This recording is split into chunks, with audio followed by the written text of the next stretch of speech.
Moonshiners and centered around a fictional crisis involving Mark and Diva's copper still.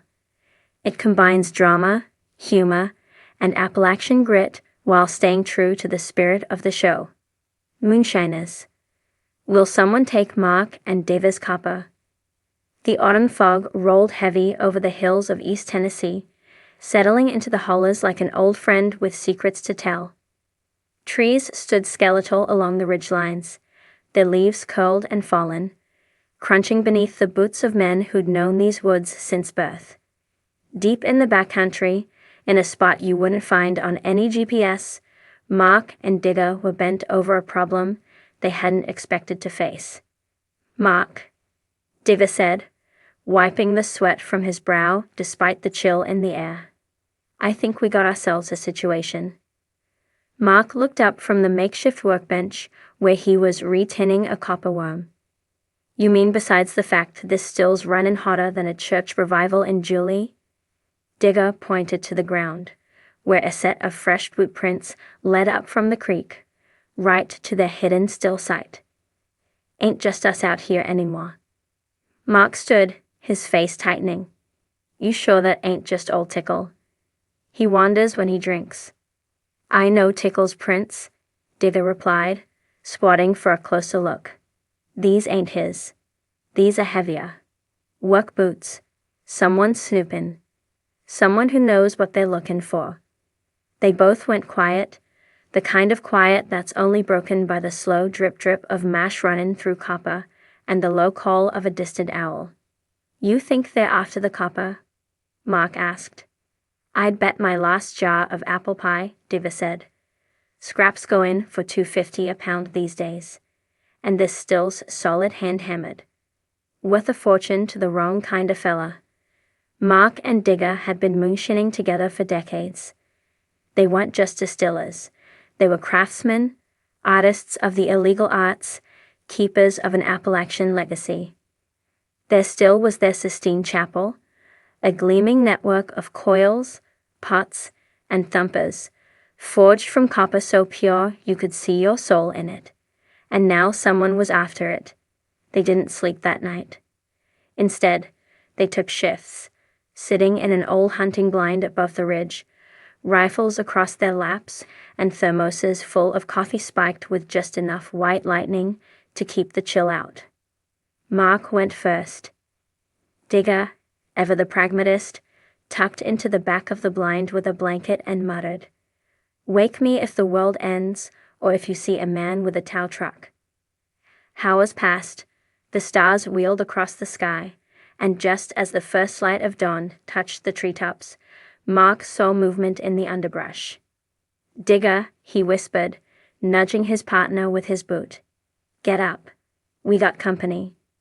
They watched as a figure emerged from the thicket, a young man in a camo jacket, carrying a metal detector. "What in the hell?" Digga muttered.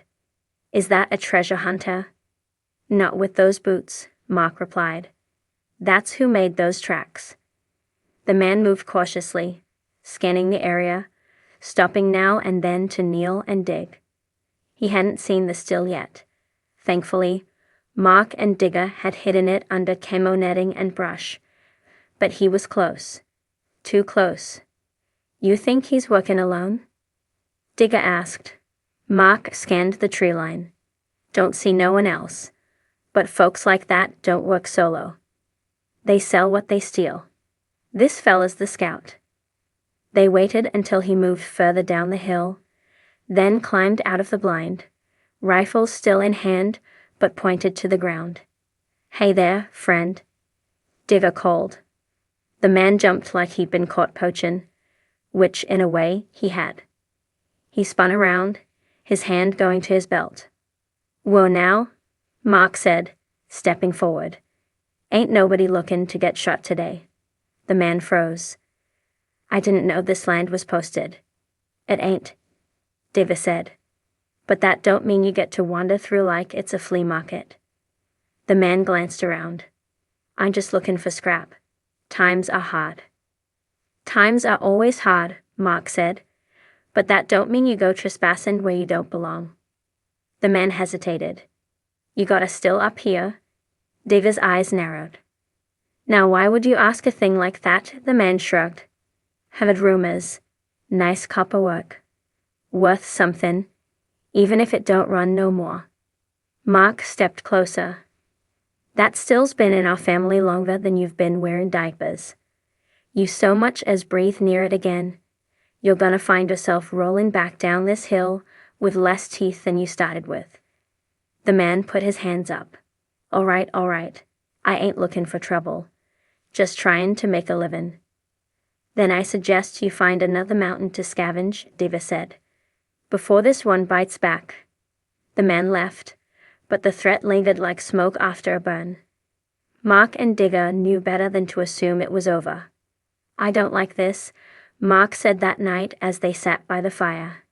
If there's one, there's more. Reckon it's time to move the still, Diva said. Ain't the first time we've done it. Mark muttered, but it's the heaviest. They worked through the night, disassembling the still with a reverence usually reserved for sacred rites. Each copper piece was cleaned, wrapped, and loaded onto an old ATV with a hitched trailer. Their new location was deeper, wetter, harder to reach.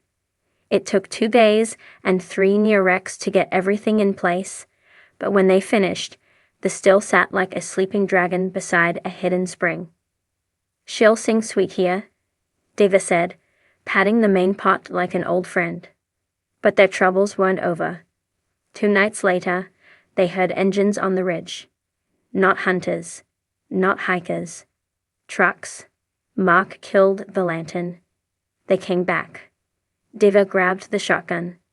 They brought friends. The trucks parked a ways off. Voices drifted through the woods. 4, maybe 5 men. They were moving slow, searching. They think the still's still up top, Mark whispered. We got a head start. But they're serious now, Diva said. This ain't about moonshine. It's about copper. They'll tear up the whole mountain for it. They could have called the law. But that wasn't how Mark and Diva operated. Moonshining was illegal. Always had been. Calling the sheriff would be like lighting a match in a fireworks factory. So instead, they laid traps. The old-fashioned kind.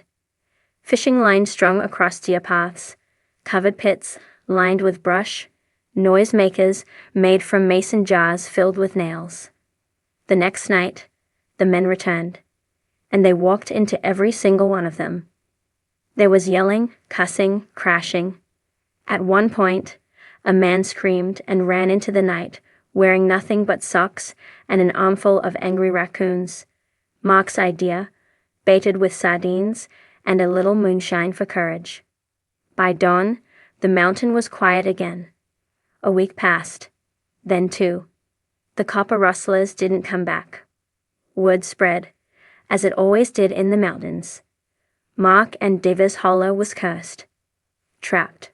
Haunted. Guarded by Appalachian ghosts who drank corn liquor and threw fire. And maybe, in a way, it was. Because some things ain't meant to be stolen.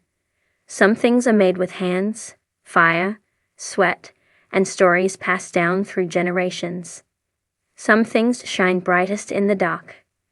Epilogue. Back at their new still site, Mark poured the first cut of clear liquid into a jar and held it up to the light. She's clean, he said, taking a sniff. Got a nice nose on her. Apples and oak. Digger grinned. Taste it. Mark took a sip, winced, and smiled. That'll put hair on your teeth. They toasted beside the spring, their copper safe, the fire warm, the hollow quiet. Think we'll ever be left alone? Mark asked. Diva laughed. Not a chance. But that's the fun of it. And somewhere out there, beneath the hills and history of Tennessee, the still sang again. The chill of early winter had crept into the Smoky Mountains, turning the creek to cold glass and the leaves brittle and brown. High up in a hollow not found on any map, Mark Ramsey and Diva Maines stood under a top-covered lean-to, eyeing their pride and joy, a hand-built, gleaming copper still, polished like a penny and purring like a kitten with a warm fire under its belly. She's running smoother than Granny's peach cobbler, Mark said, wiping a smear of mash from his glove. I say we bottle this run, rest a bit, and kick back with a jar. Digger, hunched over the warm barrel, gave a low grunt. You know, every time we hit a sweet batch like this, I get a bad feeling. Like someone's gonna come sniffing around. Mark raised an eyebrow. You been reading horoscopes again? No, Diva said. I've been reading tracks. He nodded to the dirt path winding down the ridge. Mark squinted through the trees. Sure enough, there were boot prints, fresh ones, not their own, heavier, deeper, recent. Diva straightened up. Someone's been poking around. Mark muttered a curse. You think it's law? If it was law, we wouldn't have seen just footprints. They'd have brought boots, badges, and probably a chopper. Then whoa? Diva spat into the dirt. Scrappers. Chapter 1. Word travels fast later that evening. Back in their workshop, the tension hadn't lifted. They sipped from mason jars and watched a wood stove glow like the embers of an old grudge. You hear what happened over in Cock County? Digger asked, swirling his drink. Mark shook his head. Some fellas had a still tucked way back in a tobacco barn. Came back one morning and it was stripped clean. Copper gone. Burn barrels gone. Even the mason jars, gone. Sold off for scrap. Damn shame, Mark muttered. Digger leaned in. I'll tell you what it means. These scrappers, they ain't just after junk piles no more. They're hunting.